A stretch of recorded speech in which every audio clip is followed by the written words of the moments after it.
I have a feeling that some of you have been there too.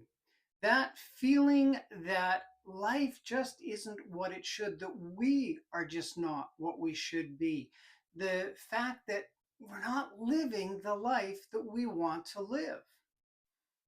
Now, when I think about myself, when I think about people that I look up to and respect, when I think about clients I've worked with who've succeeded, they all decided that they were going to create a life and not live a life by default. And when I look at all of them, what I see are four common characteristics in them that got them there, that allowed them to design a life and then to create it.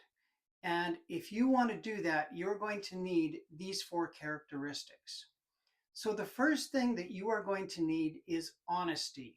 Now, the first time I worked with a life coach, I hired her with a very specific goal in mind. And even though I did that, she made me really examine my goals. And it didn't take me too long to realize I was pursuing the wrong goal in life. I had other goals that meant more to me. You need to look at and go deep on what matters to you. What is success on your terms? What would make you feel fulfilled? What would make you happy? And it's going to be different for everybody. There's no one size fits all. But when I talk to people, time and time again, when I ask them to go deep on what they want, they often don't know. Or they've got a very shallow goal, something that social media or society or their friends or family think would mean success, not what they think success is. So take some time and go deep on really what would your ideal life look like? How do you want it to look? What do you want to be doing?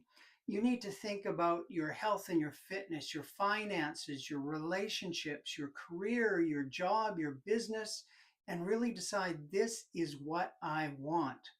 Now, when you get to that point, the next thing you need is you need some humility, because there's a good chance that it's going to take you to a while to learn how to create what you want in your life. It means starting at the beginning.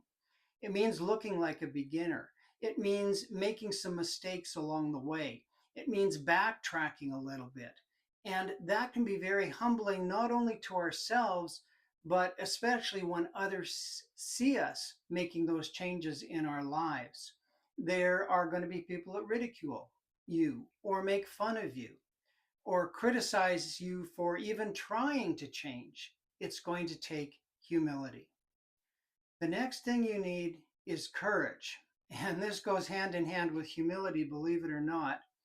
You need the courage to be the beginner. You need the courage to make mistakes. You need courage to stand up in the face of friends and family who are going to criticize you. When I started to tell people, and maybe this was a mistake, but I started telling people I was going to create financial freedom. Maybe you might say going to be rich. To me, it was the freedom that I knew I would have enough money to do what I wanted to do, to live the life I wanted to live. And you wouldn't believe the people that mocked me, that teased me, that called me greedy, that told me I was going about it wrong, that it would take me too long, that I'd never have enough. And the interesting thing is, all of those people are no better off today than they were 10 years ago. Whereas I have taken early retirement and I've created that financial freedom.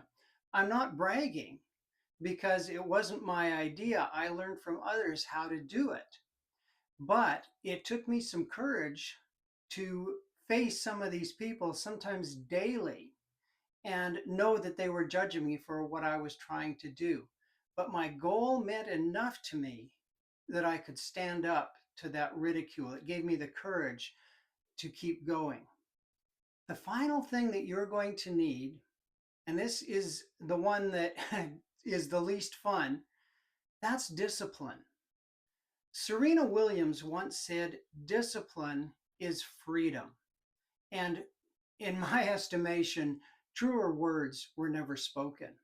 When you have the discipline to get up day after day, week after week, to work through problems, to practice things until you get them right, to just keep working, keep slogging, even when it looks like success is never getting any closer, that requires discipline. Social media aside, there are no overnight successes, at least very few. When you look at artists, musicians, when you look at writers, when you look at business people, they spent years building their success. It might look overnight to us, but there were years spent in learning, in perfecting, in achieving what they've achieved. Social media is full of hacks. Write a best selling book in 10 days, build a six-figure business in 6 months. Uh, you name it, there's a hack out there, somebody offering it quick and easy. If that happens to you, wonderful. But the fact is, it's going to take discipline. You're going to have to get into it for the long haul, not for short term success. So get honest about what you want, have the humility to look for help. Find a coach, a tutor, a mentor, somebody to help you get what you want, speed the process a little bit. You're going to need courage to take those steps, and you're going to need discipline to keep going until you get there.